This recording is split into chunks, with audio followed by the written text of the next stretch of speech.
اعوذ باللہ من الشیطان الرجیم بسم اللہ الرحمن الرحیم۔ آج آپ کو مدات کا قاعدہ پڑھاؤں گی۔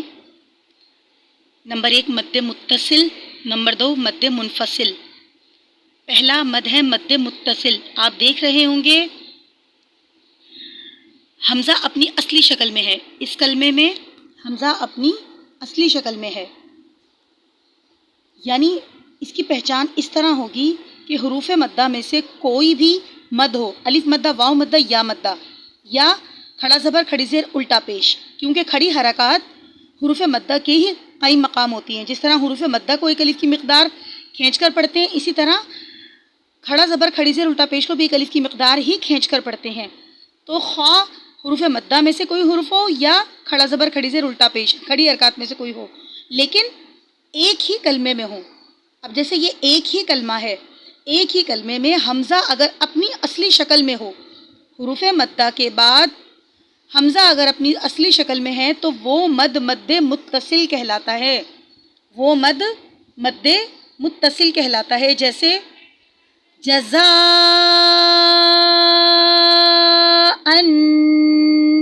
یہاں ہم نے زا کیونکہ یہاں پر مد آ گیا نا، حروف مدہ ہے لیکن ہم نے 5 الف کی مقدار کھینچ کر پڑھا۔ مدات کو یعنی مد متصل کو 3 سے 5 الف کی مقدار خوب لمبا کھینچ کر پڑھا ہم نے، جزاءً۔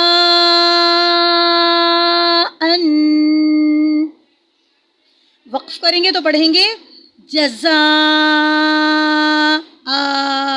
کیونکہ 2 زبر ہیں، وقف میں 1 الف کی مقدار کھینچ کر پڑھا جائے گا۔ اسی طرح یہ دیکھیے یہاں میم پر زبر ہے، لام پر کھڑا زبر، یعنی حروف مدہ کے ہی قائم مقام کھڑی حرکت، اس کے فوراً بعد ایک ہی کلمے میں حمزہ اپنی اصلی شکل میں، تو یہ مد بھی مد متصل کہلاتا ہے۔ اس کو کیسے پڑھیں گے؟ ملائکتو، ملائکتو، وقف کریں گے تو گولتا ہاں میں تبدیل ہو جائے گی، ملائکہ۔ یہ تو پڑھا آپ نے مد متصل، یعنی ایک ہی کلمے میں حروف مدہ یا کھڑی حرکات کے فوراً بعد حمزہ اپنی اصلی شکل میں ہو تو وہ مد مد متصل کہلاتا ہے۔ لیکن اب آئیے مد منفصل کی طرف۔ مد منفصل، حروف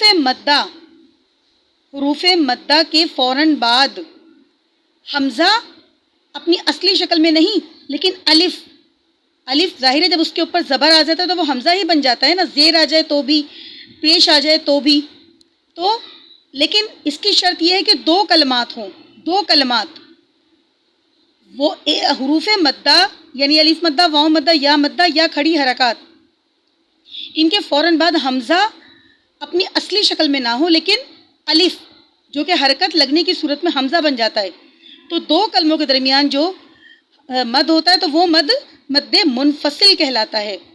اس کو بھی 3 سے 4 الف کی مقدار آپ کھینچ کر پڑھ سکتے ہیں، جیسے اِنَّا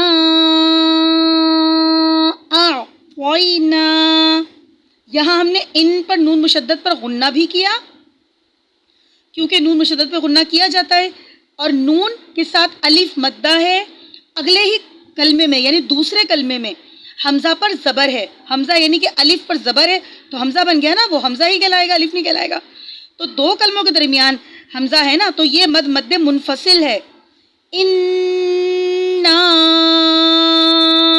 اَعْطَيْنَا، ٹھیک ہے۔ اسی طرح یہ دیکھیے حمزہ کے نیچے زیر ہے، لام یا زبر لئی، الی، اب یہ نون الف، یہ مد الف مدہ ہے نا، یہ ایک کلمہ، اب یہ دوسرا کلمہ، حمزہ کے نیچے زیر ہے، یہ 2 کلموں کے درمیان حمزہ آ گیا تو یہ مد مد منفصل ہے۔ الینا ایابہم، الینا ایابہم، یعنی 2 کلموں کے درمیان اگر حمزہ ہوگا تو وہاں جو مد ہوگا پہلے کلمے کو جو کھینچ کر پڑھیں گے وہ مد مد منفصل کہلائے گا، ٹھیک ہے۔ اس کو بھی 3 سے 4 الف کی مقدار کھینچ کر پڑھتے ہیں، لیکن یہ مد 2 کلموں کے درمیان ہوتا ہے، اسے مد منفصل